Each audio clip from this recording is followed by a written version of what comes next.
I'm gonna do another refresher of the type of males that are in dating sites. And I don't know why this popped in my head, but y'all know me, I be thinking.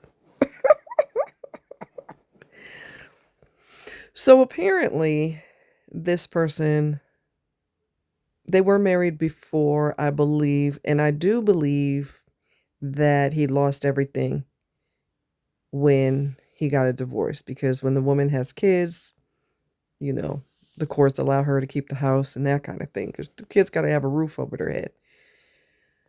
Well, here's the thing. So he's on a dating site. First of all, the majority of the people that are on a dating site are not available. Let me say that again. The majority of people on dating sites are not available. They are, they could have avoidant type personality where they draw you in and then when you get interested they pull away. A lot of them are married. I've said that before. Many of them are gay, bisexual, um, married, engaged, long-term girlfriend, live-in girlfriend or live-in boyfriend, whatever the case, serious relationships. And they have no business being on there. Or they're so psychologically scarred from whatever it is that they've been through in the past that they're not available because of that too. So this dude right here,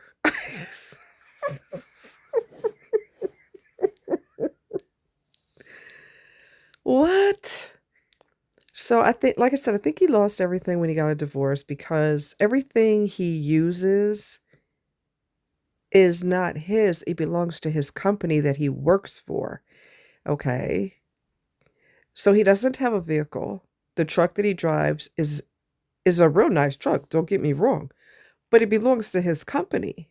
It don't belong to him.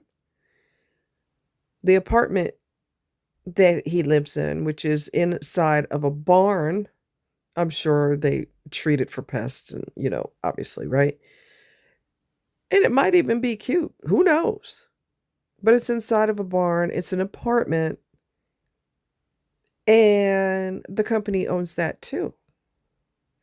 This boy don't have nothing. What we used to say back in the day, you ain't got a pot to piss in and a window to throw it out of. And that would be him. But he's on a dating site. You don't have anything that is yours. You can't even take her on a proper date because you don't even have your own vehicle. You have nothing that belongs to you. Nothing with, it may have your name on it, or I doubt it even has your name on it because it belongs to your company. I mean, this is crazy. So instead of, and I'm not saying if these things are offered to you until you could get back on your feet, hey, you got to do what you got to do, boo. You got to do what you got to do. But if you're not planning to be on your own one day, you can have your own personal vehicle and still drive your company vehicle because they permit you to do so when you're on company hours. You could still try to get on your own 2 feet, even get a used vehicle, whatever you could afford, something that you don't have to make payments on or whatever the case is. I mean, there's ways that you can work around this and or utilize these tools that are available to you until you can get on your own and you got a backup plan. Because what did I always say? Make sure you have your own. So if this person flips on you and they say, hey, you're fired, you're not really working out. We told you if you were late again that you were done. You were late again, you're done. What the hell are you gonna do if you ain't got no home and you ain't got no vehicle? What you gonna do? What are you going to do? I'm not saying, condemning him for being in a bad spot. We all been in a bad spot before. Sometimes the bad spot lasts for seemingly forever. Like it don't stop. And you're thinking, when am I going to get a break from this crap? You know what I'm saying? So that's understandable. But you got to think past today and tomorrow and next week. You got to think past that Because again, if they get rid of you, you done. They may give you, if they're nice and they get rid of you, they may give you a proper eviction from the apartment, or they may not even make it official, but say, we'll give you time to find your own place. We recommend that you find your own place within 30 to 60 days or whatever the case may be. I mean, depending on your area and how available apartments are, if there's waiting list, et cetera, whatever the case is. But dude, I don't really think that he's in a position to date somebody because you got other things to worry about. You always have to plan for a rainy day. If somebody tells you to screw off, go, you know, go play in traffic, I never want to see you again. You better get it together and you better figure out what your plan B is going to be. You may even have to discuss it with family members. Hey, if my family, I mean, not my family, but if you say to your family member, your cousin Bobby or whoever, all right, hey man, can I ever crash on your couch if this company ever tells me to go fly away? Can I stay on your couch? Can I crash on your couch until I find a place, whatever the case may be?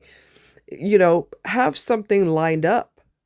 So if, like I said, if they tell you get the hell up out of here, you good. You always have to anticipate somebody flipping out. You always have to anticipate, I don't love you no more. You always have to anticipate this person who you grew up with, you went to, and I've said this time and time again, this person that you've been friends with for many, many years, one day, they invite you to their wedding. This happens with women. I don't know what the hell is up with women. They're so complicated sometimes. I don't understand. But y'all been friends forever, and it's just a given that when the one gets married, the other one's going to be the bridesmaid or maid of honor, whatever the case may be. Or when one has a baby, you're going to be the godmother, obviously. You're going to hold my hand when I'm in labor and be there by my side, obviously, because we've been friends forever. And that may fly away one day, just poof, gone. I know of a situation, I read about it in an article, and it was so baffling to me. So baffling. These girls had grown up together, okay? They were besties, okay? And they grew up together. They went to high school together, went to college together. Everything they did together. Strictly friends, not like that, okay? All right? Not that kind of party. But besties. And so one's going to get married, right? So the other one assumes, well, naturally, I want to be there for you because, you're the pepperoni on my pizza. Naturally, when something major happens in your life, I want to be there. Well, she invited her and then uninvited her without warning. That's what I am talking about. When people flip for no reason, or they do something bizarre, or they go to college and all of a sudden they don't communicate with you anymore, and you all been sharing, known each other since you were in kindergarten, sharing crayons and whatnot, and then you grew up together, you go through your everything together, your first kiss, your first, whatever, first date, whatever, and all of a sudden, well, I invite you, but I uninvite you, so bye. Might not even say bye, might just disappear, and it's a big question mark on your brain, like, okay, what why is this person not responding to me? Why? What? I don't I don't understand. And the pain, the emotional pain will be, to say it's devastating is not even scratching the surface. I mean, I would think that you'd cry so hard you can't hardly breathe because you love this person and you thought this person loved you and you had each other's back through thick and thin. So always prepare for, you don't go in it with, well, let me be careful because this person's going to devastate me one day. Okay. I don't want you to do that. Obviously, we don't want to do that. You want to go into whatever it is with an open heart, but have an open mind and know that sometimes people are unpredictable.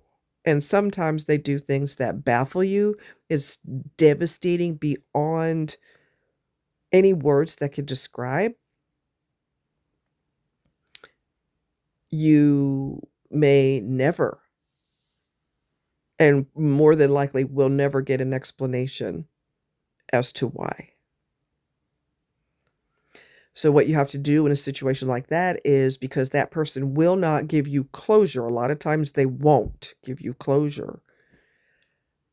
You have to give yourself closure.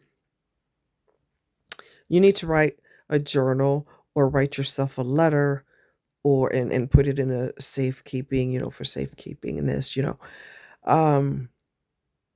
and you say whatever you want to say. There's no proper or improper way of expressing yourself. You just get it out. If you need to cuss, cuss. If you need to rage, rage. You know, I can't believe that you would be such a dumb bitch that you would take everything we've been through and throw it in the trash and stomp on it. What the fuck is wrong with you? I mean, if that's what you got to say to feel better, that's what you do. Don't say it to that person. You only say it in the letter.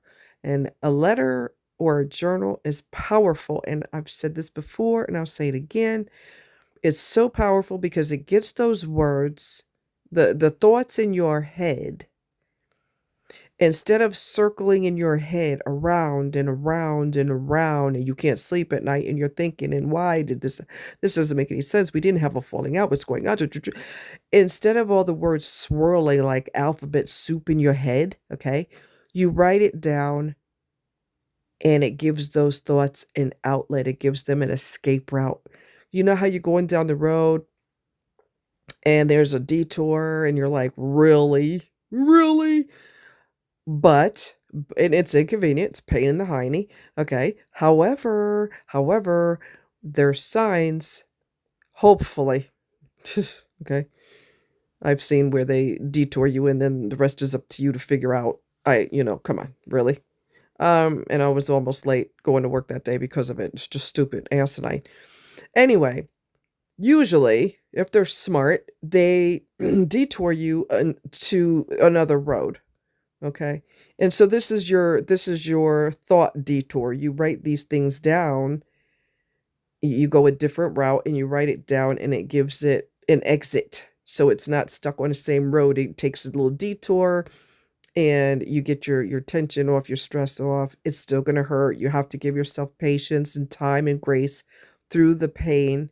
Um, I've heard of situations where this has happened and the person found out that the best friend was going through a lot in their life. At the time, they might have had, loss of a parent or depression issues, or, and they just withdrew from everyone. So that doesn't make you feel better, but that's a possibility too. You'll never have an answer, but you have to give yourself the closure, because that person's not, 9 times out of 10, they will not give you the closure because they're already doing something irrational. They're cutting you loose without another word. So don't expect a logical follow through. Okay. Okay. That's just not realistic in every case. All right. So the picture that I'm showing you on the screen is tulip fields in Holland. Is that not freaking gorgeous? I guess it's like a tulip farm or tulip nursery. I don't know what the proper verbiage is, but it's gorgeous. Anyway, I love you guys. Take care. Mwah. Talk to you later. Bye.